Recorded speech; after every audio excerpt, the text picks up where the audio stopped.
നമ്മുടെ ബൈബിൾ സ്റ്റഡിയുടെ രണ്ടാമത്തെ ക്ലാസ്സാണിത്. മർക്കോസിൻ്റെ സുവിശേഷം കഴിഞ്ഞ ക്ലാസ്സിൽ നാം അതിൻ്റെ ആമുഖം ഒക്കെ പഠിക്കുകയുണ്ടായി. അതിൻ്റെ പശ്ചാത്തലവും അത് എഴുതാനിടയായ സാഹചര്യങ്ങളും ഒക്കെ പഠിക്കുവാനിടയായി. ഇന്ന് നാം 1-ാം അധ്യായത്തിലേക്ക് പ്രവേശിക്കുകയാണ്. കഴിഞ്ഞ ക്ലാസ്സിൽ ഇതിൻ്റെ എഴുത്തുകാരനായ മർക്കോസിനെ കുറിച്ചും അദ്ദേഹത്തിന് ദൈവം രണ്ടാമത് ഒരു ചാൻസ് കൊടുത്ത കാര്യമൊക്കെ നാം പഠിച്ചുവല്ലോ. ദൈവം അന്നും ഇന്നും എല്ലാ മനുഷ്യർക്കും അവസരങ്ങൾ വീണ്ടും വീണ്ടും നൽകുന്ന ദൈവമാണ്. താൻ ഒന്നാമത്തെ മിഷണറി യാത്രയിൽ പൗലോസിനോടും ബർന്നബാസിനോടും ചേർന്ന് പോയി. എങ്കിലും ആ യാത്രയിൽ മുഴുവനും യാത്ര ചെയ്യാൻ കഴിയാതെ ഇടയ്ക്ക് യാത്ര അവസാനിപ്പിച്ച് മടങ്ങിപ്പോന്നു. അതിനെ സംബന്ധിച്ച് പൗലോസിന് വിഷമം ഉണ്ടായി. ആ കാര്യമൊക്കെ നാം പഠിച്ചു. അങ്ങനെ ഒരു ചെറിയ അളവിൽ താൻ പുറകോട്ട് പോയി.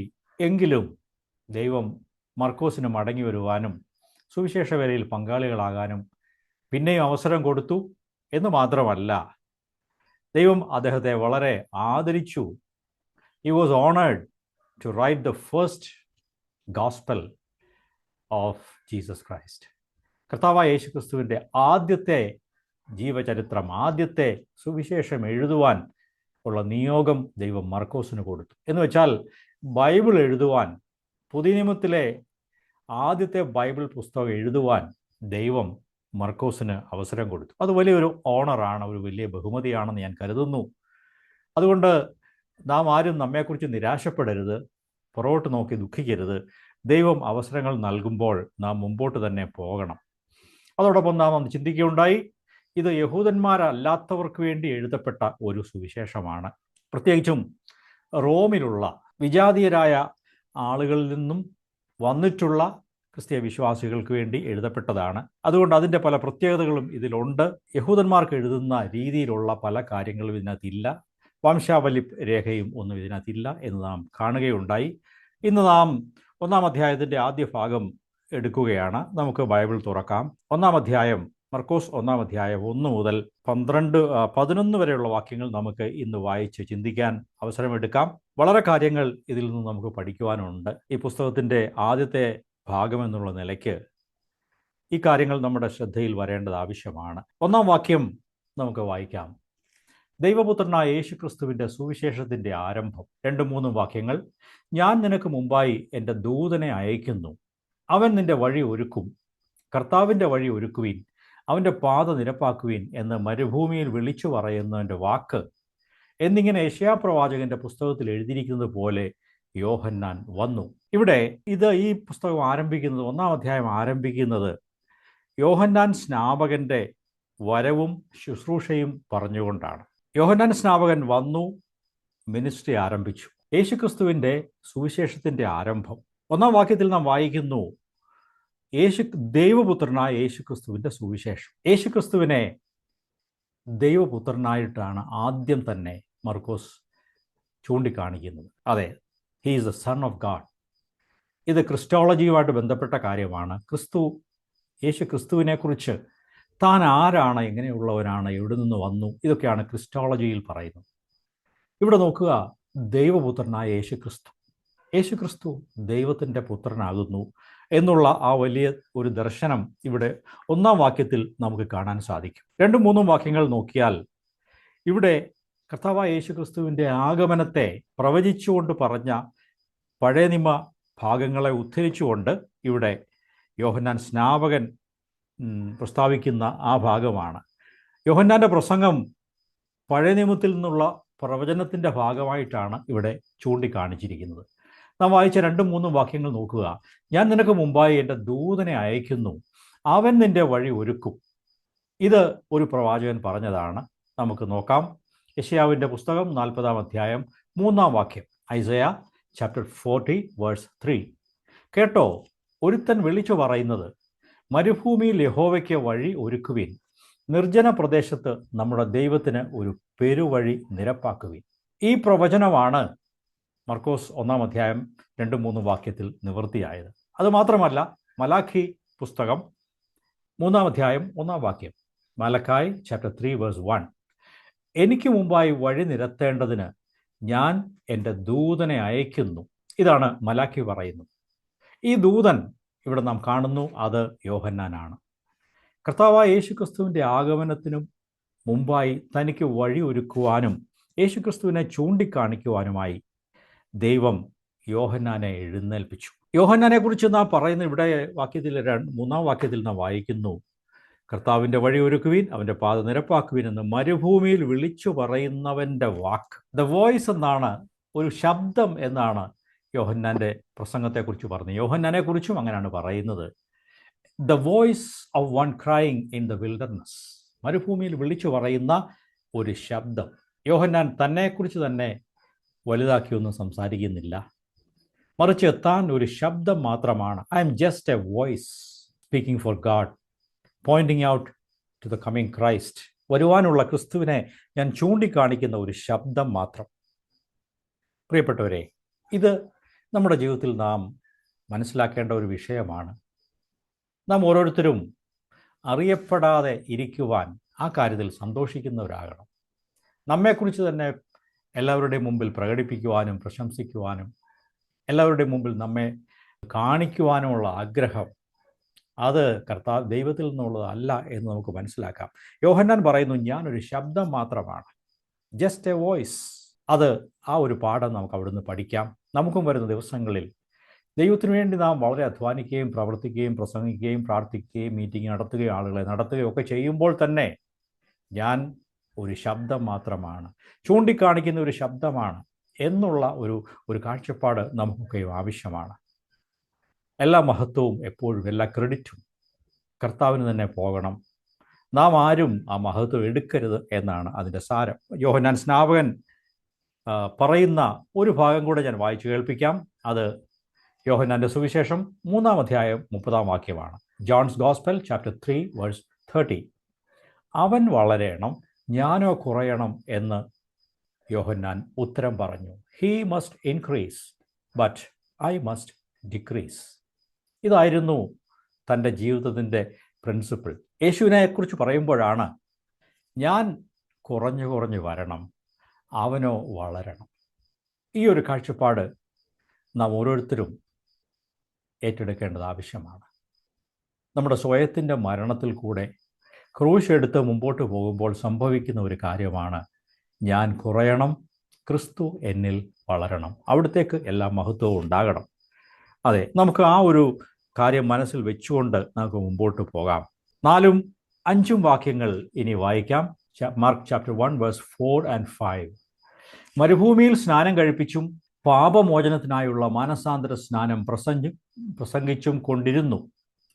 അവൻ്റെ അടുക്കൽ യഹൂദ്യദേശം ഒക്കെയും യെരുശലേമ്യർ എല്ലാവരും വന്ന് പാപങ്ങളെ ഏറ്റുപറഞ്ഞ് യോർദാൻ നദിയിൽ അവനാൽ സ്നാനം കഴിഞ്ഞു. നോക്കുക, യോഹന്നാൻ ഒരു സ്നാനം പ്രസംഗിച്ചു. ആ സ്നാനം മാനസാന്തര സ്നാനം ആയിരുന്നു. John came who baptised in the wilderness and preached the baptism of repentance unto remission of sin. പാപമോചനത്തിനു വേണ്ടിയുള്ള മാനസാന്തരത്തെക്കുറിച്ച് പ്രസംഗിച്ചിട്ട് ആളുകളെ സ്നാനത്തിലേക്ക് താൻ ആഹ്വാനം ചെയ്തു. എന്നിട്ട് എന്ത് സംഭവിച്ചു എന്ന് ചോദിച്ചാൽ, ആ ദേശത്തിലുള്ള ആളുകളൊക്കെയും വന്ന് യോഹന്നാൻ്റെ കൈക്കീഴിൽ സ്നാനമേറ്റു. ഇനി സ്നാനത്തെക്കുറിച്ച് 2 വാക്ക് ഞാൻ പറയാൻ ആഗ്രഹിക്കുന്നു. വെള്ളത്തിലുള്ള സ്നാനത്തെക്കുറിച്ച്. യോഹന്നാൻ സ്നാപകൻ പ്രസംഗിക്കുമ്പോൾ ആ കാലത്ത് ഈ സ്നാനം എന്നുള്ള വാക്ക് യഹൂദന്മാർക്ക് വളരെ പരിചിതമായിരുന്നു. യഹൂദന്മാർക്ക് മാത്രമല്ല, വിജാതീയരായ ഗ്രീക്കുകാർക്കും മറ്റു മനുഷ്യർക്കും ഒക്കെയും ഈ സ്നാനം എന്നുള്ള വാക്ക് അന്നും പരിചിതമാണ്. എങ്ങനെയാണെന്ന് ചോദിച്ചാൽ, വിജാതീയരായ ആളുകൾ, യഹൂദരല്ലാത്തവർ, യഹൂദ മതത്തിലേക്ക് മതം മാറി ചേരുമ്പോൾ, അവർ യഹൂദ മതത്തിലേക്ക് ചേരുവാൻ ആരെങ്കിലും ആഗ്രഹിച്ചാൽ അവരെ സ്നാനം കഴിപ്പിച്ചാണ് യഹൂദ മതത്തിലേക്ക് ചേർത്തുകൊണ്ടിരുന്നത്. അതോടൊപ്പം പരിച്ഛേദനാകർമ്മവും അവർ നിവർത്തിക്കണം. അങ്ങനെ യഹൂദരല്ലാത്തവർ യഹൂദരാകുമ്പോൾ അവർക്ക് സ്നാനം കൊടുക്കുക പതിവായിരുന്നു. അതുകൊണ്ട് യഹൂദന്മാർക്കെല്ലാം സ്നാനത്തെക്കുറിച്ച് അറിയാം.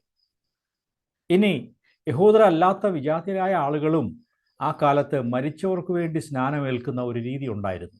അതായത് മരിച്ചുപോയ തങ്ങളുടെ പിതൃക്കൾക്ക് വേണ്ടി അവർ ഒരു പ്രത്യേക രീതിയിൽ പൂജാകർമ്മങ്ങൾ നടത്തി വെള്ളത്തിൽ സ്നാനം കഴിച്ച്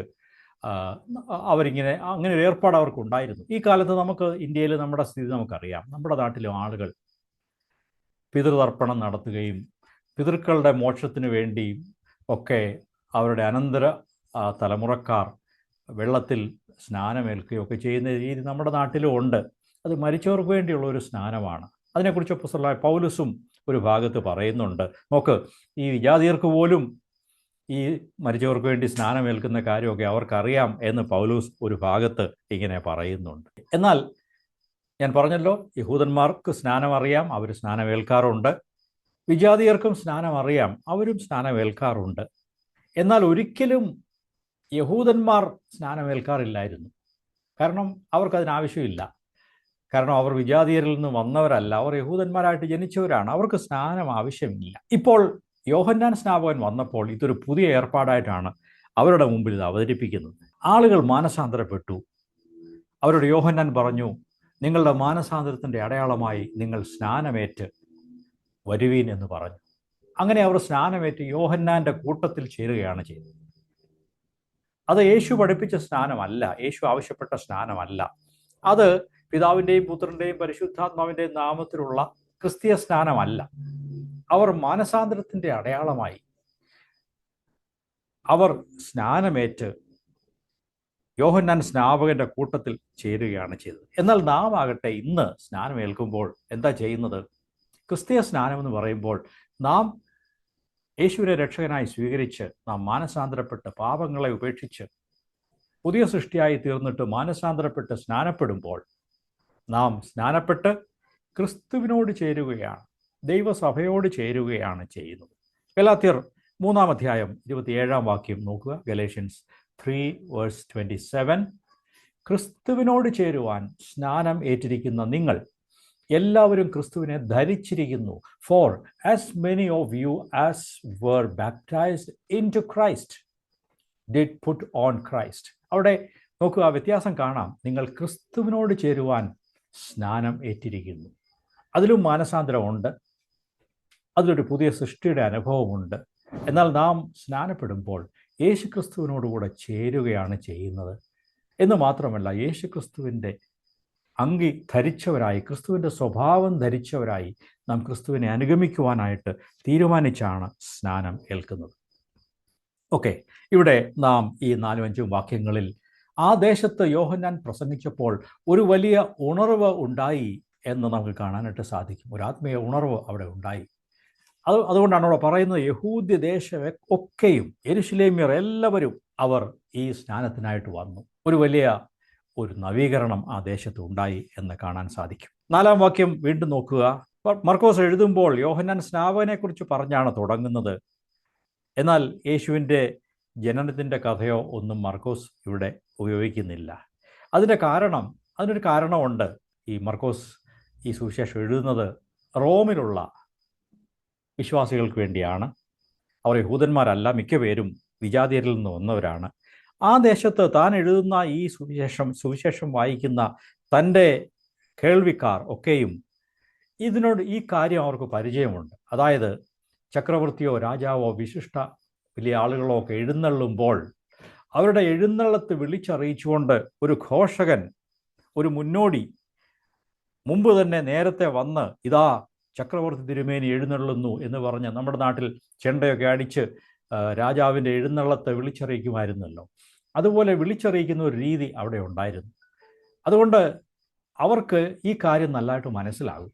യേശുക്രിസ്തുവിൻ്റെ, ദൈവപുത്രനായ യേശുക്രിസ്തുവിൻ്റെ ആഗമനം വിളിച്ചറിയിച്ചുകൊണ്ട് ഇതാ ഒരു മുന്നോടി വരുന്നു, ഒരു രാജാവ് വരുന്നു, അതിൻ്റെ കാര്യം അറിയിച്ചുകൊണ്ട് ഒരു ഹെറാൾഡ്, ഒരു മുന്നോടി പ്രസംഗിച്ചുകൊണ്ട് വരികയാണ്. ഇതാ എൻ്റെ പിന്നാലെ ഒരുവൻ വരുന്നു, നിങ്ങളവനെ ശ്രദ്ധിക്കുക എന്ന് പറഞ്ഞാണ് യോഹന്നാൻ സ്നാപകൻ യേശുവിനെ പരിചയപ്പെടുത്തുന്നത്.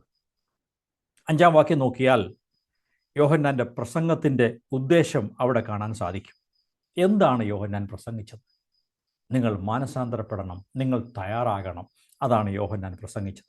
ലൂക്കോസിൻ്റെ സുവിശേഷം 1-ാം അധ്യായം 17-ാം വാക്യത്തിൽ, ലൂക്ക് ചാപ്റ്റർ 1:17, അത് വ്യക്തമായിട്ട് അവിടെ എഴുതിയിരിക്കുന്നു. അവൻ, അതായത് യോഹന്നാൻ സ്നാപകൻ, അപ്പന്മാരുടെ ഹൃദയങ്ങളെ മക്കളിലേക്കും വഴങ്ങാത്തവരെ നീതിമാന്മാരുടെ ബോധത്തിലേക്കും തിരിച്ചും കൊണ്ട് ഒരുക്കമുള്ള ഒരു ജനത്തെ കർത്താവിന് വേണ്ടി ഒരുക്കുവാൻ അവന് മുമ്പായി ഏലിയാവിൻ്റെ ആത്മാവോടും ശക്തിയോടും കൂടെ നടക്കും. ഇതാണ് യോഹന്നാൻ സ്നാപകൻ ചെയ്തത്. He was preparing, he was making ready A people prepared for the Lord. കർത്താവിന് വേണ്ടി തയ്യാറായിരിക്കുന്ന ഒരു ജനത്തെ ഒരുക്കി നിർത്തുക. യേശുവിൻ്റെ ആഗമനവും പ്രസംഗവും വരുമ്പോൾ ആ യേശുവിനെ ഉൾക്കൊള്ളുവാനും സ്വീകരിക്കുവാനുമുള്ള ഒരു മനസ്സുള്ള ഒരു കൂട്ടം ജനത്തെ ഒരുക്കുകയാണ് യോഹന്നാൻ സ്നാപകൻ വാസ്തവത്തിൽ ചെയ്തത്. അവൻ തൻ്റെ മുമ്പിൽ വന്ന ജനത്തോട് അവരെ വെല്ലുവിളിച്ചുകൊണ്ട് സംസാരിച്ചു. നിങ്ങൾ ഓരോരുത്തരും വ്യക്തിപരമായി നിങ്ങൾ മാനസാന്തരപ്പെടണം. നിങ്ങൾ ഓരോരുത്തരും നിങ്ങളുടെ പാപങ്ങളെ ഏറ്റുപറഞ്ഞ് ഉപേക്ഷിക്കണം. നിങ്ങൾ ഓരോരുത്തരും മനുഷ്യരോട് കരുണ കാണിക്കണം. രണ്ടുള്ളവൻ ഇല്ലാത്തവർക്ക് ഒന്ന് കൊടുക്കണം. ആരോടും നിങ്ങൾ ബലാത്കാരം ചെയ്ത് പിടിച്ചു പറിക്കരുത്. ഈ കാര്യങ്ങളൊക്കെയും യോഹന്നാൻ വിളിച്ചു പറഞ്ഞു. അത് ആ ദേശത്ത് വലിയൊരു ഉണർവുണ്ടാക്കി. പ്രിയ സഹോദരങ്ങളെ, നാം ഈ വചനങ്ങളെ പഠിക്കുമ്പോൾ നമുക്കും ഈ കാര്യം ആവശ്യമില്ലേ? നമ്മുടെ ജീവിതത്തിലും മാനസാന്തരത്തിന് സ്ഥാനം ഉണ്ടല്ലോ. എല്ലാത്തരം പാപകരമായ മനോഭാവങ്ങളെയും പാപകരമായ ദുർമോഹങ്ങളെയും ദുരാസക്തികളെയും ലോകത്തിൻ്റെ മഹത്വത്തെയും ലോകത്തിൻ്റെ നേട്ടങ്ങളെയും പൊങ്ങച്ചങ്ങളെയും നാം തള്ളിക്കളഞ്ഞുകൊണ്ട് ക്രിസ്തുവിന് വേണ്ടി ജീവിക്കുവാൻ ഉള്ള ഒരു മാനസാന്തരത്തിൻ്റെ ആഹ്വാനമാണ് ഇന്ന് രാത്രി നാം കേട്ടുകൊണ്ടിരിക്കുന്നത്.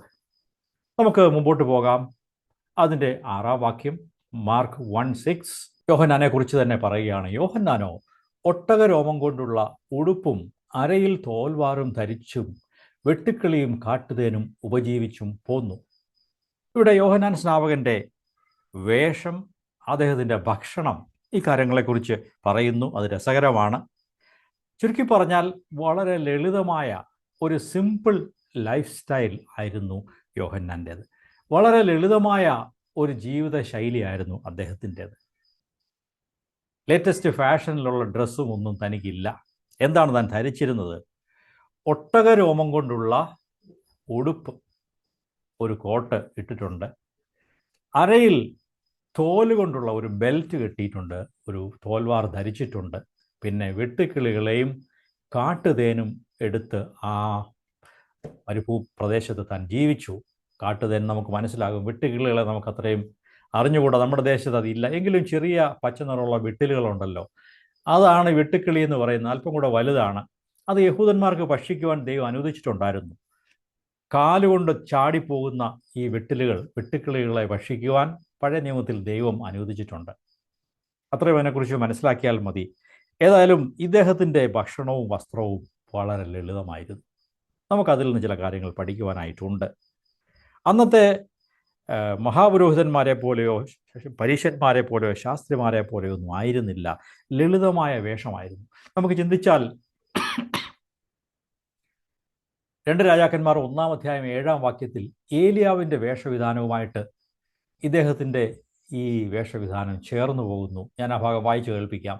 2 Kings 1:7. അവൻ അവരോട്, നിങ്ങളെ എതിരേറ്റ് വന്നു ഈ വാക്ക് നിങ്ങളോട് പറഞ്ഞ ആളുടെ വേഷം എന്ത് എന്ന് ചോദിച്ചു. രാജാവാണ് ചോദിക്കുന്നത്. അപ്പോൾ ഭൃത്യന്മാർ പറഞ്ഞു, അവൻ രോമവസ്ത്രം ധരിച്ച് അരയ്ക്ക് തോൽവാറ് കെട്ടിയ ആളായിരുന്നു എന്ന് അവർ അവനോട് പറഞ്ഞു. അവൻ തിശ്ബ്യനായ ഏലിയാവ് തന്നെ എന്ന് രാജാവ് ഉറപ്പിച്ചു പറഞ്ഞു. ഇതായിരുന്നു ഏലിയാവിൻ്റെ വേഷം. നോക്കുക, ഏലിയാവിൻ്റെ വേഷവിധാനവും യോഹന്നാൻ സ്നാപകൻ്റെ വേഷവും ഏറെക്കുറെ സിമിലർ ആയിരുന്നു, ഒരുപോലെ ആയിരുന്നു എന്ന് കാണാൻ സാധിക്കും. എന്നാൽ യേശുവിൻ്റെ കാലത്ത് ശാസ്ത്രിമാരും മറ്റും അവരുടെ വേഷം എങ്ങനെയായിരുന്നു എന്ന് നോക്കാം. അവരിങ്ങനെയൊന്നും ആയിരുന്നില്ല. അവരുടെ ശൈലി വേറെ ഒന്നാണ്. മർക്കോസ് 12-ാം അധ്യായം 38-ാം വാക്യം, മാർക്ക് 12:38.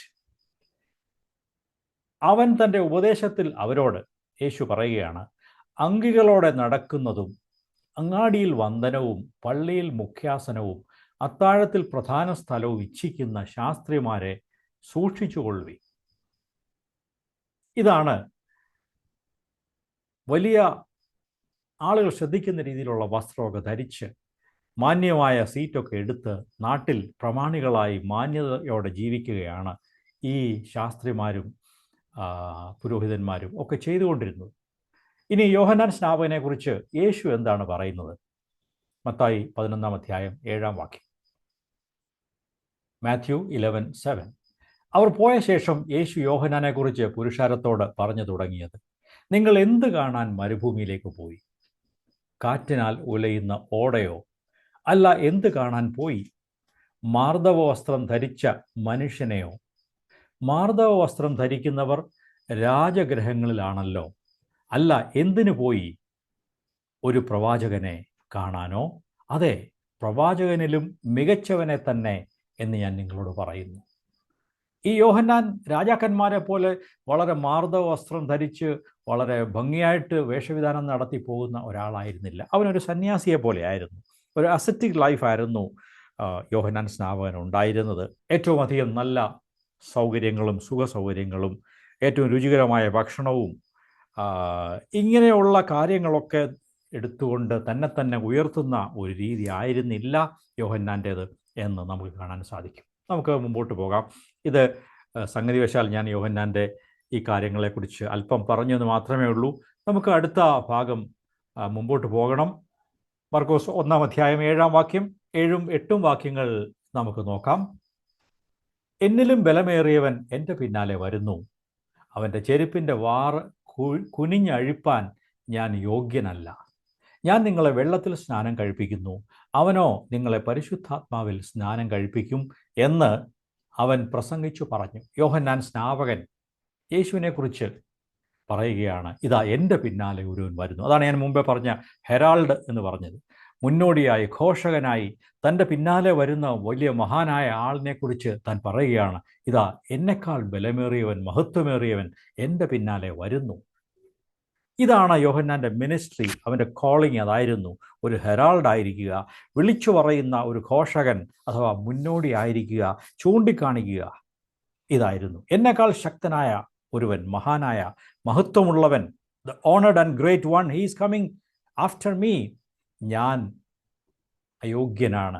അവൻ്റെ ചെരുപ്പിൻ്റെ സ്ട്രാപ്പ് ഒന്ന് അഴിക്കുവാൻ പോലും എനിക്ക് യോഗ്യതയില്ല. സാധാരണ ആ കാലത്തൊക്കെ ചെരുപ്പിൻ്റെ വീട്ടിൽ ഒരു യജമാനൻ യാത്ര കഴിഞ്ഞ് മടങ്ങി വരുമ്പോൾ ചെരുപ്പൊക്കെ അതിൻ്റെ സ്ട്രാപ്പെല്ലാം അതിൻ്റെ വള്ളിയൊക്കെ അഴിച്ച് ഊരിയെടുക്കുന്ന ജോലി അവിടുത്തെ അടിമകളാണ് വന്നത് ചെയ്തുകൊണ്ടിരുന്നത്.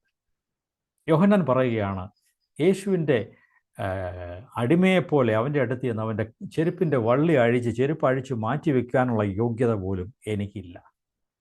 എന്നാൽ വാസ്തവത്തിൽ യോഹന്നാൻ അത്ര ചെറിയവനല്ല എന്ന് നമുക്കറിയാം. യേശു പറഞ്ഞു, സ്ത്രീകളിൽ നിന്ന് ജനിച്ചവരിൽ യോഹന്നാനേക്കാൾ വലിയവൻ ആരുമില്ല. യേശു സാക്ഷ്യം പറഞ്ഞതാണ്. എങ്കിലും താൻ തന്നെക്കുറിച്ച് തന്നെ എന്ത് എളിമയോടെയാണ് സംസാരിക്കുന്നത് എന്ന് ശ്രദ്ധിക്കുക. കഴിഞ്ഞ 400 വർഷങ്ങളിൽ ഒരു പ്രവാചകനും ഉണ്ടായിരുന്നില്ല. മലാഖയ്ക്ക് ശേഷം 400 വർഷങ്ങൾ കഴിഞ്ഞുപോയി. അപ്പോഴാണ് യോഹന്നാനെ ദൈവം എഴുന്നേൽപ്പിക്കുന്നത്. എന്നാൽ ആ കാലഘട്ടത്തിൽ ശരിയായ ദൈവത്തിൻ്റെ പ്രവാചകന്മാർ, ജെനുവിനായിരിക്കുന്ന ഒരു പ്രോഫറ്റ് പോലും ആ കാലത്ത് ഉണ്ടായിട്ടില്ല. അതിനുശേഷം ഈ 400 വർഷങ്ങൾക്ക് ശേഷം ഈ മനുഷ്യനാണ്, യോഹന്നാനാണ് ആദ്യമായിട്ട് വരുന്ന പ്രവാചകൻ. അതുകൊണ്ട് തന്നെ അദ്ദേഹത്തിന് വലിയൊരു പ്രാധാന്യമുണ്ട്. He's A great person. എങ്കിലും താൻ പറയുകയാണ്, എൻ്റെ പിന്നാലെ വരുന്ന ആ ക്രിസ്തു എന്നെക്കാൾ വലിയവനാണ്. അവൻ്റെ ചെരുപ്പ് അഴിച്ചു മാറ്റി വയ്ക്കുവാനുള്ള യോഗ്യത എനിക്കില്ല. പ്രിയമുള്ളവരെ, എത്ര മഹത്വകരമായ നല്ല ഒരു കാഴ്ചപ്പാടാണ്. തങ്ങളെ തന്നെ താഴ്ത്തുന്ന, എളിമപ്പെടുത്തുന്ന, ദൈവപുത്രൻ്റെ മുമ്പിൽ തന്നെ എളിമപ്പെടുത്തുന്ന ഒരു അവസ്ഥ.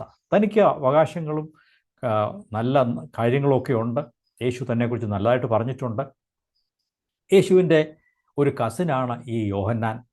6 മാസത്തിൻ്റെ മൂപ്പേ ഉള്ളൂ. യേശു അല്പം ഇളയതാണ്, 6 മാസം ഇളയതാണ്. അത്രയൊക്കെ ഉള്ളൂ വ്യത്യാസം. എങ്കിലും ആത്മാവിൽ യോഹന്നാൻ അറിയാം യേശു ആരാണ്, താൻ ദൈവപുത്രനാണ് എന്നുള്ള കാര്യം യോഹന്നാൻ അറിയാം. അതുകൊണ്ട് തന്നെത്താൻ എളിമപ്പെടുത്തി ഈക്വലാണെന്ന് പറയാതെ തന്നെ താഴ്ത്തുന്ന യോഹന്നാനെ കാണുന്നു. ഇനി 8-ാം വാക്യം നോക്കിയാൽ യോഹന്നാൻ്റെ സ്നാനം അവിടെ വായിക്കാൻ സാധിക്കും. ഞാൻ നിങ്ങളെ വെള്ളത്തിൽ സ്നാനം കഴിപ്പിക്കുന്നു, അവനോ നിങ്ങളെ പരിശുദ്ധാത്മാവിൽ സ്നാനം കഴിപ്പിക്കും എന്ന് അവൻ പ്രസംഗിച്ചു പറഞ്ഞു. അവിടെ യേശു തന്നെക്കാൾ എത്ര ഉന്നതനാണ്. ഞാൻ വെള്ളം കൊണ്ട് നിങ്ങളെ മാനസാന്തരത്തിനായിട്ട് സ്നാനം കഴിപ്പിക്കുന്നു. യോഹന്നാൻ്റെ സ്നാനം അതായിരുന്നു. അത് മാനസാന്തരത്തിൻ്റെ അടയാളമാണ്, തന്നെത്താൻ താഴ്ത്തുന്നതിൻ്റെ അടയാളമാണ്, പാപത്തെ ഉപേക്ഷിക്കുവാനുള്ള ഒരുവൻ്റെ മനസ്സിൻ്റെ അടയാളമാണ് യോഹന്നാൻ്റെ സ്നാനം. ഇന്നും നമ്മുടെയൊക്കെ സ്നാനത്തിനും ആ ലക്ഷ്യങ്ങളും അർത്ഥങ്ങളും ഒക്കെ ഉണ്ട് എന്നുള്ളത് സത്യമാണ്. എന്നാൽ തൻ്റെ ഉദ്ദേശം വരുവാൻ പോകുന്ന ക്രിസ്തുവിൻ്റെ ആ സന്ദേശം കേൾക്കുവാനായിട്ട് ജനങ്ങളെ ഒരുക്കുകയാണ് യോഹന്നാൻ ചെയ്തത്. He was preparing the people to receive Christ message. ഇനി യേശുവിൻ്റെ സ്നാനത്തെക്കുറിച്ച് നോക്കാം. യേശുവും വെള്ളത്തിൽ സ്നാനം കഴിപ്പിച്ചു. എന്നാൽ യോഹന്നാൻ പറഞ്ഞു, ഞാൻ വെള്ളത്തിൽ സ്നാനം കഴിപ്പിക്കുന്നു, അവൻ വരുമ്പോഴോ അവൻ നിങ്ങളെ പരിശുദ്ധാത്മാവിൽ സ്നാനം കഴിപ്പിക്കും. ഈ പരിശുദ്ധാത്മാവിലുള്ള സ്നാനം എന്ന് പറഞ്ഞാൽ നമുക്കറിയാം, അത് ഒരു വ്യക്തിയെ മുഴുവനായിട്ടും രൂപാന്തരപ്പെടുത്തുന്ന ഒരു പ്രവൃത്തിയാണ്. പരിശുദ്ധാത്മാവിൻ്റെ ശക്തിയാൽ ഒരു മനുഷ്യൻ്റെ ജീവിതത്തെ മാറ്റി രൂപാന്തരപ്പെടുത്തി ഒരു പുതിയ വിശുദ്ധമായ ജീവിതത്തിലേക്ക് അവനെ കൊണ്ടുവരുന്നതാണ്. കർത്താവായ യേശു വന്നപ്പോൾ അവൻ പാപക്ഷമ മാത്രമല്ല നൽകിയത്, മറിച്ച് പാപത്തിന്മേൽ അധികാരമുള്ള പരിശുദ്ധമായ ഒരു ദൈവഭക്തിയുള്ള ജീവിതം നയിക്കുവാനുള്ള ആ ശക്തിയും കൂടെ യേശു നമുക്ക് വാഗ്ദാനം ചെയ്തു. അപ്പോസ്തല പ്രവൃത്തികൾ 1-ാം അധ്യായം 4-5 വാക്യങ്ങൾ വായിക്കാം. അവിടെ പരിശുദ്ധാത്മാവിൻ്റെ ആഗമനത്തെക്കുറിച്ച് യേശു പറഞ്ഞു. യേശു ഉയർത്തെഴുന്നേറ്റ് പോകുന്നതുവരെയും ഈ പരിശുദ്ധാത്മ സ്നാനം എന്നുള്ള കാര്യം നടന്നിട്ടില്ല. പെന്തക്കോസ്ത് നാൾ മുതലാണ് പരിശുദ്ധാത്മ സ്നാനം സംഭവിച്ചു തുടങ്ങിയത്. യേശു ഇവിടെ ഉയർത്തതിൻ്റെ ശേഷം 40 നാൾ ശിഷ്യന്മാരോടൊപ്പം സംസാരിച്ചും ഒക്കെ നടന്നു. അപ്പോൾ യേശു പറയുകയാണ്, താൻ സ്വർഗാരോഹണം ചെയ്യുന്നതിന് അടുപ്പിച്ച് പറയുകയാണ്. അങ്ങനെ അവൻ അവരുമായി കൂടിയിരിക്കുമ്പോൾ അവരോട്, നിങ്ങൾ യെരൂശലേമിൽ നിന്നും വാങ്ങിപ്പോകാതെ എന്നോട് കേട്ട പിതാവിൻ്റെ വാഗ്ദത്തത്തിനായി കാത്തിരിക്കണം. നിങ്ങൾ കാത്തിരിക്കണം. യോഹന്നാൻ വെള്ളം കൊണ്ട് സ്നാനം കഴിപ്പിച്ചു, നിങ്ങൾക്കോ ഇനി ഏറെ നാൾ കഴിയും മുമ്പേ പരിശുദ്ധാത്മാവ് കൊണ്ട് സ്നാനം ലഭിക്കും എന്ന് കൽപ്പിച്ചു. അത് പെന്തക്കോസ്ത് നാളിനെയാണ് യേശു സൂചിപ്പിച്ചത്. ഇനി നിങ്ങൾക്ക് പരിശുദ്ധാത്മാവിലുള്ള സ്നാനം കിട്ടും എന്ന് പറഞ്ഞു. 8-ാം വാക്യം, എന്നാൽ പരിശുദ്ധാത്മാവ് നിങ്ങളുടെ മേൽ വരുമ്പോൾ നിങ്ങൾ ശക്തി ലഭിച്ചിട്ട് യെരൂശലേമിലും യഹൂദ്യയിൽ എല്ലായിടത്തും ശമര്യയിലും ഭൂമിയുടെ അറ്റത്തോളവും എൻ്റെ സാക്ഷികളാകും എന്ന് പറഞ്ഞു. ഇങ്ങനെ ശക്തിയോടെ ക്രിസ്തുവിൻ്റെ സാക്ഷ്യം വഹിക്കുവാനും രൂപാന്തരപ്പെട്ട പവിത്രമായ ജീവിതം നയിക്കുവാനും ഒക്കെ ദൈവമക്കളായി നമ്മെ പ്രാപ്തരാക്കുന്നതാണ് പരിശുദ്ധാത്മ സ്നാനം. അത് യേശു വാഗ്ദാനം ചെയ്തു. പെന്തക്കോസ്ത് നാൾ മുതൽ ഇന്ന് വരെയും ഈ ഭൂമിയിൽ ഈ പരിശുദ്ധാത്മാവിൻ്റെ പ്രവൃത്തിയും ജനങ്ങളെ ആത്മാസ്നാനം കഴിപ്പിക്കുന്ന കാര്യവും ദൈവം തന്നെ ചെയ്തുകൊണ്ടിരിക്കുകയാണ്. നമുക്ക് ദൈവത്തിന് സ്തോത്രം ചെയ്യാം. ദൈവത്തോട് ചോദിക്കാം, ദൈവമേ, എനിക്ക് ദിനംപ്രതി ആത്മാവിൻ്റെ നിറവും പുതുക്കവും പുത്തൻ അഭിഷേകവും ആവശ്യമാണ്. ജയകരമായി ജീവിക്കുവാൻ, പാപത്തിന്മേൽ ജയത്തോടെ ദൈവഭക്തിയോടെ ക്രിസ്തുവിനെ പോലെ ജീവിക്കുവാൻ അങ്ങയുടെ ആത്മാവിനാൽ എന്നെ വീണ്ടും സ്നാനം കഴിപ്പിക്കണമേ, നിറയ്ക്കണമേ. നമുക്ക് ദൈവത്തോട് അപേക്ഷിക്കാം. നാം ഈ ക്ലാസ്സിൻ്റെ അവസാന ഭാഗത്തേക്ക് വരികയാണ്. 9 മുതൽ 11 വരെയുള്ള വചനങ്ങൾ നോക്കാം. മർക്കോസ് 1-ാം അധ്യായം 9 മുതൽ ഉള്ള വാക്യങ്ങൾ, വേഴ്സ് 9 ഓൺവേർഡ്സ്. ആ കാലത്ത് യേശു ഗലീലയിലെ നസറേത്തിൽ നിന്ന് വന്നു. യോഹന്നാനാൽ യോർദാനിൽ സ്നാനം കഴിഞ്ഞു. വെള്ളത്തിൽ നിന്ന് കയറിയ ഉടനെ ആകാശം പിളരുന്നതും ആത്മാവ് പ്രാവ് പോലെ തൻ്റെ മേൽ വരുന്നതും കണ്ടു. നീ എൻ്റെ പ്രിയപുത്രൻ, നിന്നിൽ ഞാൻ പ്രസാദിച്ചിരിക്കുന്നു എന്ന് സ്വർഗത്തിൽ നിന്ന് ഒരു ശബ്ദവും ഉണ്ടായി. ഇവിടെ നാം യേശുവിൻ്റെ സ്നാനത്തെക്കുറിച്ച് കാണുന്നു. യേശു വന്ന് യോഹന്നാനാൽ സ്നാനം ഏൽക്കുന്ന ഭാഗമാണ് ഇവിടെ നാം വായിച്ചത്. 9-ാം വാക്യം നോക്കുക. യേശു എവിടെ നിന്നാണ് വന്നത്?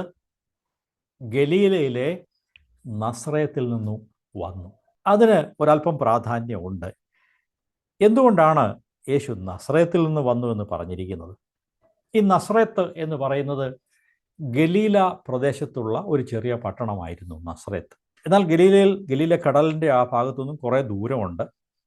വാസ്തവത്തിൽ ഗലീല കടലിനും മെഡിറ്ററേനിയൻ കടലിനും, അതായത് മധ്യധരണ്യാഴി കടലിനും ഏതാണ്ട് മധ്യഭാഗത്തായി കിടക്കുന്ന ഒരു ചെറിയ പട്ടണമാണ് നസറേത്ത് എന്നുള്ളത്. അവിടെയാണ് യേശു വന്ന് പാർത്ത് നസ്രായൻ എന്ന് വിളിക്കപ്പെട്ടത്. ഓക്കെ, ഈ ചെറിയ നസറേത്ത് എന്ന പട്ടണത്തിലാണ് യേശു ജീവിച്ച് വളർന്നു വന്നത്. അത് ഗലീലയ്ക്കും മെഡിറ്ററേനിയൻ കടലിനും ഏതാണ്ട് നടുവിലായി കിടക്കുന്ന ഒരു സ്ഥലമാണ് ഗലീലയോട് വളരെ അടുത്തല്ല, കുറേ മൈലുകൾ ദൂരമുണ്ട്, കുറേ കിലോമീറ്റർ ദൂരമുണ്ട് എന്ന് കാണാൻ സാധിക്കും. ഈ പട്ടണത്തിൻ്റെ പ്രത്യേകതകൾ ഒന്ന് രണ്ട് കാര്യങ്ങൾ അറിയുന്നത് നല്ലതാണ്.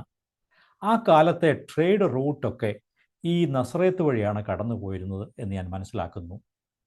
അതുകൊണ്ട് അല്പം പ്രാധാന്യമുള്ളൊരു സ്ഥലമാണ്. കച്ചവടക്കാരൊക്കെയും കടന്നു പോകുന്ന ഒരു പാതയിലാണ് ഈ നസറേത്ത് നിലനിന്നിരുന്നത്. നസറേത്തിലുള്ള ആളുകൾക്ക് ലോകത്തിൻ്റെ മറ്റു പല ഭാഗങ്ങളിലുള്ള ആളുകളുമായിട്ട് പരിചയവും കൾച്ചറും ഒക്കെ അവർക്കറിയാം. അവരുടെ കൾച്ചർ അറിയാമായിരുന്നു, അവരുടെ സംസ്കാരം അറിയാമായിരുന്നു. വിദേശികളായ ആളുകളൊക്കെയും ഈ നസറേത്ത് വഴി കച്ചവടത്തിന് വേണ്ടി വരികയും കടന്നു പോവുകയും ഒക്കെ ചെയ്യുമായിരുന്നു. എന്ന് മാത്രമല്ല, ഈ നസറേത്തുകാരായ ആളുകൾ കുറച്ച് ലിബറൽ യഹൂദന്മാരായിരുന്നു. വളരെ കൺസർവേറ്റീവായ അല്ലെങ്കിൽ അടിസ്ഥാനപരമായ വളരെ തീവ്ര യഹൂദ മതത്തിൽ നിന്നും കുറച്ചുകൂടെ അയഞ്ഞ ഒരു സമീപനം പാലിക്കുന്നവരും കുറച്ച് ചോദ്യം ചെയ്യുന്നവരും, അങ്ങനെ യഹൂദ മതത്തിലുള്ള ആളുകൾക്ക് ഒരു ചോദ്യചിഹ്നമിട്ട് ഒരു നല്ലതല്ലാത്ത ഒരു പേരുള്ള സ്ഥലമായിരുന്നു നസറേത്ത് എന്ന് പറയുന്നത്. നസറേത്ത് എന്ന് പറയുമ്പോൾ യഹൂദന്മാരുടെ നെറ്റി ചുളിക്കും. നസറേത്തോ എന്ന് ചിന്തിക്കുന്ന രീതിയിൽ ഒരു ബാഡ് നെയിം നസറേത്തിനുണ്ടായിരുന്നു എന്നുള്ളതാണ് സത്യം. ഈ നസറേത്തുകാരൊന്നും അത്ര മതഭക്തരായിരുന്നില്ല. മതമൊക്കെ ഉണ്ട്, അവിടെ സിനഗോഗുണ്ട്, പള്ളിയൊക്കെ ഉണ്ട്, പക്ഷേ അവരത്ര വലിയ മതഭക്തരൊന്നും ആയിരുന്നില്ല. അതുകൊണ്ടാണ് യോഹന്നാൻ്റെ സുവിശേഷം 1-ാം അധ്യായത്തിൽ യേശു നഥനയേലിനോട് സംസാരിക്കുമ്പോൾ ഇങ്ങനെ പറയുന്നത്. ഫിലിപ്പോസ് നഥനയേലിനെ യേശുവിൻ്റെ അടുത്ത് കൊണ്ട് പരിചയപ്പെടുത്തി. ഫിലിപ്പോസ് നഥനയേലിനോട് യേശുവിനെക്കുറിച്ച് പറഞ്ഞപ്പോൾ പറഞ്ഞു, ഇതാ നസറേത്തിൽ നിന്നുള്ള യേശു, അവൻ മശിഹയാണ്, ക്രിസ്തുവാണ് എന്ന് പറഞ്ഞപ്പോൾ പെട്ടെന്ന് എന്താണ് നഥനയേൽ ചോദിക്കുന്നത്? നഥനയേൽ ഫിലിപ്പോസിനോട് നസറേത്തിൽ നിന്ന് വല്ല നന്മയും വരുമോ എന്ന് പറഞ്ഞു. ഫിലിപ്പോസ് അവനോട് വന്ന് കാണുക എന്ന് പറഞ്ഞു. Nathanael said to him, can any good thing come out of Nazareth? ഈ വാചകം നഥനയേലിൻ്റെ മാത്രം ചിന്തയല്ല, അവിടെയുള്ള എല്ലാ ദൈവഭക്തരായ യഹൂദന്മാരുടെയും ഒരു കാഴ്ചപ്പാടായിരുന്നു. നസറേത്തുകാർ അത്ര പോരാ, അവർക്ക് ദൈവഭക്തിയും മതഭക്തിയും ഒന്നും ഉള്ളവരല്ല, അവരൊന്നും ഗുണം പിടിച്ചവരല്ല എന്നുള്ളൊരു കാഴ്ചപ്പാടാണ് അവർക്കുണ്ടായിരുന്നത്. അതുകൊണ്ടാണ് ചോദിച്ചത്, അവിടുന്ന് വല്ല നന്മയും വരുമോ, നല്ല മനുഷ്യർ വല്ലതും അവിടുന്ന് വരുമോ? നീ പറഞ്ഞതുപോലെ ക്രിസ്തു നമ്മെ വിടുവിക്കുന്ന മശിഹ എങ്ങനെ നസറേത്തിൽ നിന്ന് വരാൻ പറ്റും? അവർ ഭക്തന്മാരായ ആളുകളൊന്നും അല്ല. ഇതാണ് നഥനയേൽ പറഞ്ഞതിൻ്റെ അർത്ഥം. നസറേത്തിനെ കുറിച്ച് അത്ര നല്ലതല്ലാത്ത ഒരു പേര് ഉണ്ടായിരുന്നു എന്ന് ചുരുക്കം. അവിടെ നിന്നാണ് യേശു വരുന്നത്. എന്നാൽ യേശു നസറേത്തുകാരുടെ ജീവിതമല്ല അനുകരിച്ചത്. തൻ്റെ പിതാവിൻ്റെ ശബ്ദം കേട്ട് ദൈവത്തിൻ്റെ ഹിതപ്രകാരം ജീവിച്ചവനായിരുന്നു യേശു. അവിടെ യേശു പിതാവിൻ്റെ ഹിതപ്രകാരം യോഹന്നാൻ സ്നാപകൻ്റെ അടുത്ത് വന്നു, അവനെ സ്നാനം കഴിപ്പിക്കണം എന്ന് അപേക്ഷിച്ചു. എന്നാൽ ആദ്യം യോഹന്നാൻ അതിന് വിസമ്മതിച്ചു. അത് ഈ ഭാഗത്ത് പറയുന്നില്ല. മത്തായി സുവിശേഷം 3-ാം അധ്യായം 13, 14, 15 വാക്യങ്ങളിൽ അതുണ്ട്. Mathews gospel 3:13 onwards. അനന്തരം യേശു യോഹന്നാനാൽ സ്നാനമേൽക്കുവാൻ ഗലീലയിൽ നിന്ന് യോർദാൻ കരെ അവൻ്റെ അടുക്കൽ വന്നു. യോഹന്നാനോ അവനെ വിലക്കി, നിന്നാൽ സ്നാനമേൽക്കുവാൻ എനിക്ക് ആവശ്യം, പിന്നെ നീ എൻ്റെ അടുക്കൽ വരുന്നുവോ എന്ന് പറഞ്ഞു. യേശു അവനോട്, ഇപ്പോൾ സമ്മതിക്കാം, ഇങ്ങനെ സകല നീതിയും നിവർത്തിക്കുന്നത് നമുക്ക് ഉചിതം എന്ന് പറഞ്ഞു. അപ്പോൾ അവൻ അവനെ സമ്മതിച്ചു, സ്നാനപ്പെടുത്തി. ഇവിടെ നമുക്ക് പരിചയമുള്ള ഭാഗമാണ്.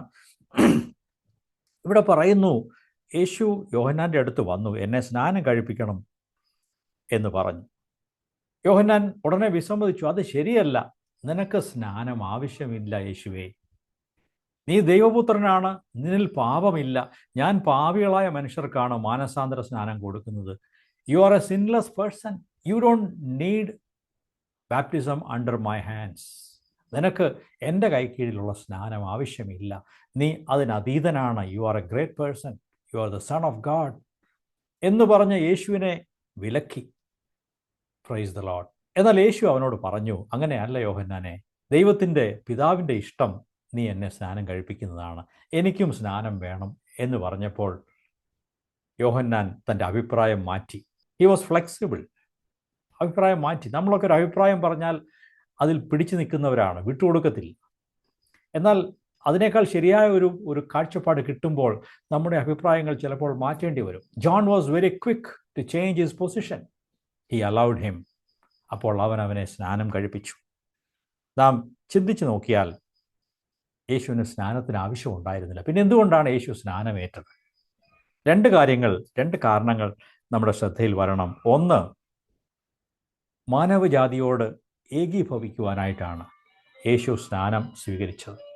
He was identifying himself with humanity. പിന്നെ നമുക്ക് ഒരു മാതൃക കാണിക്കുവാനാണ്. ഈ രണ്ട് കാര്യങ്ങൾക്ക് വേണ്ടിയാണ് യേശു സ്നാനമേറ്റത്. 10-11 വാക്യങ്ങൾ വീണ്ടും നോക്കുക. അവൻ സ്നാനം കഴിഞ്ഞ ഉടനെ immediately he came out of the water. വെള്ളത്തിൽ നിന്ന് കരയ്ക്ക് കയറി. അപ്പോൾ രണ്ട് കാര്യങ്ങൾ സംഭവിച്ചു. യേശു രണ്ട് കാര്യങ്ങൾ കണ്ടു. എന്തൊക്കെയാണ് കണ്ടത്? സ്വർഗം തുറന്നിരിക്കുന്നത് കണ്ടു. പരിശുദ്ധാത്മാവ് പ്രാവിൻ്റെ രൂപത്തിൽ പറന്ന് തൻ്റെ മേൽ വന്ന് ഇരിക്കുന്നത് യേശു കണ്ടു. രണ്ട് കാര്യങ്ങൾ കണ്ടു. പ്രിയപ്പെട്ടവരെ, ഇത് യേശു അത്ഭുതങ്ങളിലോ വീര്യപ്രവൃത്തികളോ അല്ലെങ്കിൽ രോഗസൗഖ്യങ്ങളോ ഒക്കെ ചെയ്യുന്നതിന് മുമ്പാണ്. താൻ ഒരു പ്രസംഗവും ഒരിടത്തും പ്രസംഗിച്ചില്ല. എന്നാൽ തൻ്റെ നസ്രയത്തിലെ 30 വർഷത്തെ ജീവിതം പിതാവ് നോക്കുന്നുണ്ടായിരുന്നു. ആ ജീവിതത്തെ കണ്ടുകൊണ്ട് പിതാവ് ഒരു സർട്ടിഫിക്കറ്റ് കൊടുത്തു. എന്താണ് സർട്ടിഫിക്കറ്റ് കൊടുത്തത്? നീ എൻ്റെ പ്രിയപുത്രൻ, നിന്നിൽ ഞാൻ പ്രസാദിച്ചിരിക്കുന്നു എന്ന് സ്വർഗത്തിൽ നിന്നൊരു ശബ്ദമുണ്ടായി. ഈ സർട്ടിഫിക്കറ്റ് സ്വർഗത്തിൽ നിന്ന്, പ്രിയപ്പെട്ടവരെ, നാം ആഗ്രഹിക്കണം. ദൈവത്തിൻ്റെ അംഗീകാരത്തിൻ്റെ ആ സർട്ടിഫിക്കറ്റ്, അത് നാം ആഗ്രഹിക്കണം. മറ്റ് ആരുടെ നല്ല അഭിപ്രായവും കാര്യമില്ല. പക്ഷേ ദൈവത്തിൻ്റെ സർട്ടിഫിക്കറ്റ് നമുക്ക് ആവശ്യമുണ്ട്. നാം അവിടെ കാണുന്നു. യേശുവിനെക്കുറിച്ച് യെശയ്യാവ് 42-ാം അധ്യായത്തിൽ വായിക്കുന്നു. Verse 1, Isaiah 42 verse 1. ഇതാ ഞാൻ താങ്ങുന്ന എൻ്റെ ദാസൻ, എൻ്റെ ഉള്ളം പ്രസാദിക്കുന്ന എൻ്റെ വൃതൻ, ഞാൻ എൻ്റെ ആത്മാവിനെ അവൻ്റെ മേൽ വെച്ചിരിക്കുന്നു എന്നുള്ള ആ പ്രവചനം ഇവിടെ നിവൃത്തിയായി. പിതാവ് പറഞ്ഞു, this is my beloved sun, I M well pleased in him. പ്രിയപ്പെട്ടവരെ, യേശുവിനോട് മാത്രമല്ല, ഇന്ന് നമ്മോട് ഓരോരുത്തരോടും ദൈവം അങ്ങനെ പ്രസ്താവിക്കുവാൻ ആഗ്രഹിക്കുന്നു. എന്നാൽ നമ്മുടെ ജീവിതങ്ങൾ അതിന് ചേരുന്ന രീതിയിൽ രൂപാന്തരം പ്രാപിച്ച് നമ്മുടെ ജീവിതങ്ങൾ ദൈവത്തിന് മഹത്വം വരുത്തുന്ന രീതിയിലായിരിക്കണം. അതിനുവേണ്ടി നാം മനസ്സുവയ്ക്കുകയും അന്വേഷിക്കുകയും ചെയ്യണം. കൂട്ടായ്മകളെ വിലമതിക്കണം, പ്രാർത്ഥിക്കണം, ദൈവവചനം വായിക്കണം. ഇതെല്ലാം ചെയ്തുകൊണ്ട് നാം പവിത്രമായി ജീവിക്കേണ്ടത് ആവശ്യമാണ്. ഒരു കാര്യം കൂടെ പറയട്ടെ. ഇവിടെ ഈ സ്നാനത്തിൻ്റെ സമയത്ത്, സ്നാനം കഴിഞ്ഞ് യേശു കയറുമ്പോൾ അവിടെ ത്രിയേക ദൈവം, triune God is present. All the 3 persons are present there. പിതാവായ ദൈവത്തിൻ്റെ ശബ്ദം അവിടെ കേട്ടു. പുത്രനായ ക്രിസ്തു സ്നാനം കഴിഞ്ഞ് കയറി വന്നു നിൽക്കുന്നു. പരിശുദ്ധാത്മാവായ ദൈവം പ്രാവിൻ്റെ രൂപത്തിൽ അവൻ്റെ മേൽ ആവസിച്ചിരിക്കുന്നു. അവിടെ നാം ത്രിയേക ദൈവത്തെ കാണുന്നു. ട്രിനിറ്റി എന്നുള്ള ആ ആശയം ഇവിടെ വെളിപ്പെട്ട് കാണുന്നു. യേശു ദൈവപുത്രനാണ് എന്നവിടെ തെളിയിക്കപ്പെട്ടു. എൻ്റെ പ്രിയപുത്രൻ എന്ന് പിതാവും പറഞ്ഞു. അതാണ് മർക്കോസ് ആദ്യമായിട്ട് പറഞ്ഞു തുടങ്ങിയത്. ദൈവപുത്രനായ യേശുക്രിസ്തുവിൻ്റെ സുവിശേഷത്തിൻ്റെ ആരംഭം. കർത്താവ് നമ്മെ സഹായിക്കട്ടെ. നമുക്ക് ഈ ക്ലാസ് ഇവിടെ അവസാനിപ്പിക്കുകയാണ്.